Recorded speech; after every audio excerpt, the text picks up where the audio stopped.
Why do you think dinosaurs aren't real? Why do you think they're real? What? Did you know, guys, that dinosaurs never existed? Huh?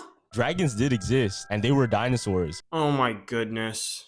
Welcome back, class. Hope you enjoyed your break yesterday.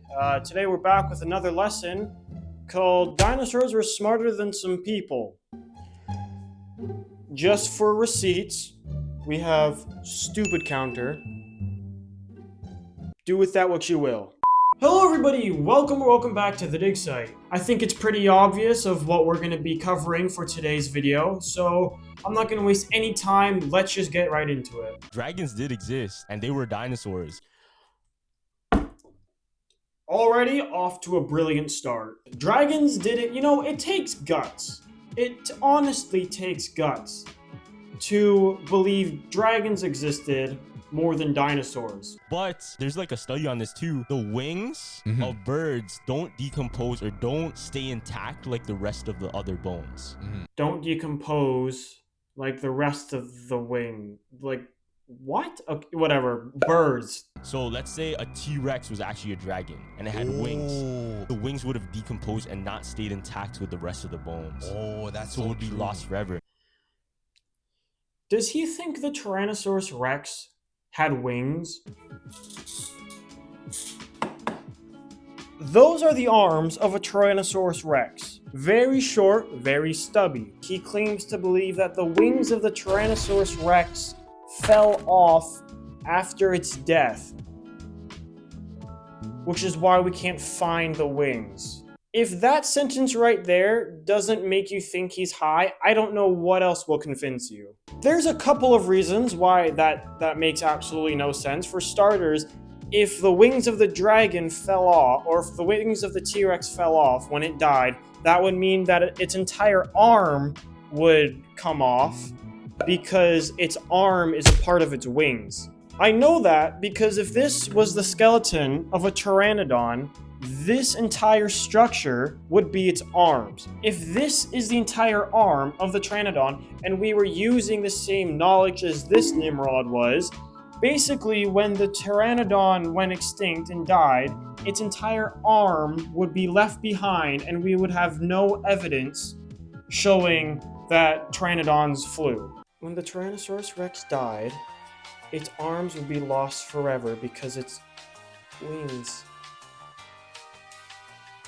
I think what I said makes sense. If you can't follow along, that's completely fine. I'm not even mad. I don't even know what I'm saying. So there would be no outer structure that fell off when it died.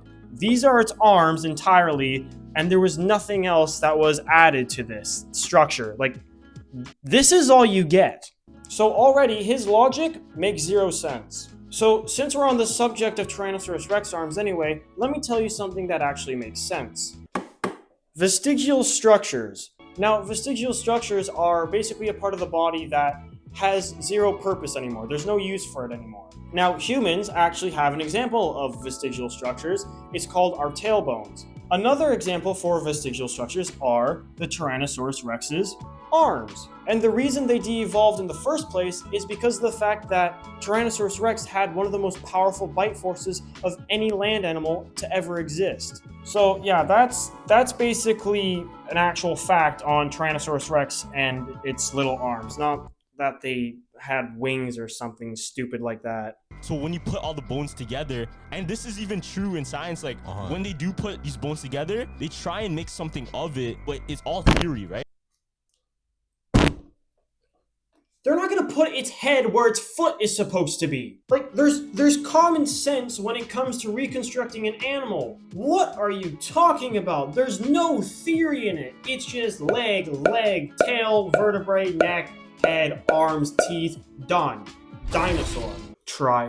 They try to make something of it. Like, that's ridiculous. Oh my goodness. Sure, exactly what it is, or exactly how the skin fell on it. Yeah, because most time they don't even have all the bones. Like they only have like 50% of them. Some fossils and skeletons are not only 50% of the bones. Sometimes they will have only 50% of the bones, but then they can make an educated guess on what those other bones would be.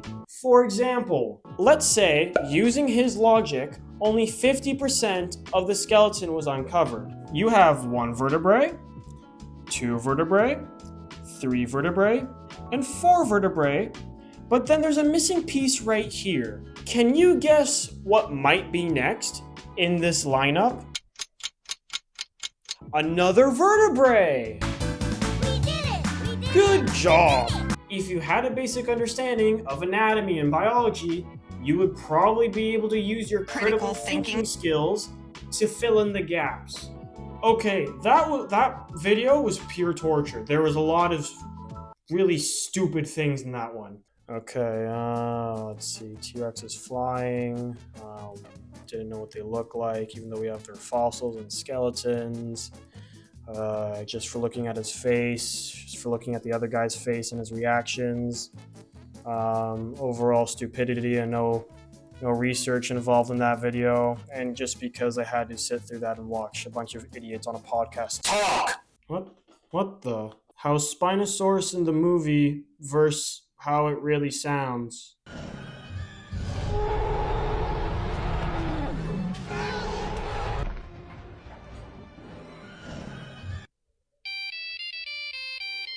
Okay. I gotta love Jurassic Park 3. Next video!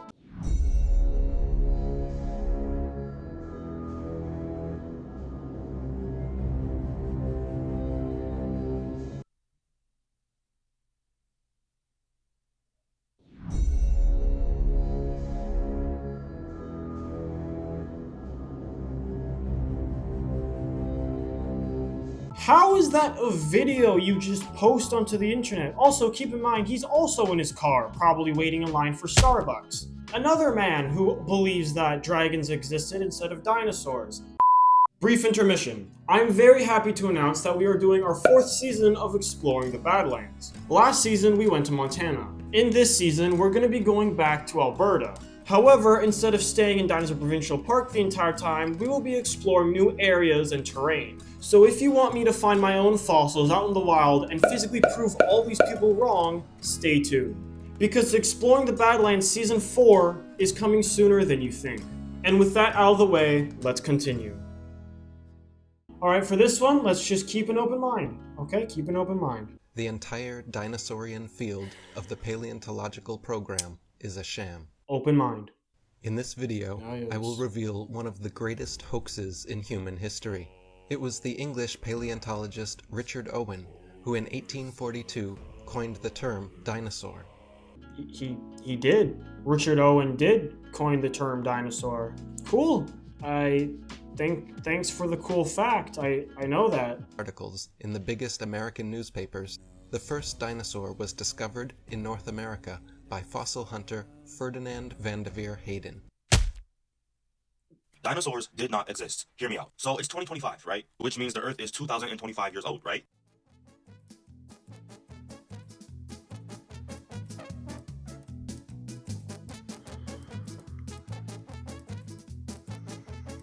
I hope that's a joke. The Earth is 2000, it's the year 2025, and that means the world's only 2,000 years old. You know what? I'm not even gonna argue that. He's clearly debunked us all. He's right. We'll just give it to him. Alcohol. The more you drink, the less you think. Justifications for the reasons that dinosaurs don't exist range from the argument that dinosaur fossils were only found after the 1800s is... Well, yeah, because during the 1800s, that's when it actually became a published thing. You're not going to try and look for something if you don't realize it exists. That there has never been a full 100% complete dinosaur skeleton found. They have found a lot of skeletons over the years. Here's a few of them. Put them up on the screen. One alleges that dinosaur fossils are never found by normal people, but only people who have invested interests, like museum owners or paleontologists. Wrong again. Many people, such as construction workers, uncover dinosaur fossils while they're excavating or doing some other thing revolving construction. It's very common for dinosaurs to be discovered that way. Well, guys, That's gonna have to wrap it up for today's video. Dealt with a lot of stupidity. I don't know if my brain's ever gonna recover. I hope you guys enjoyed today's video. If you did, make sure to leave a like as well as subscribe to the channel. Also, make sure to turn on the notification bell so you don't miss any more of my videos. I hope you enjoyed, and I hope you have an amazing rest of your day.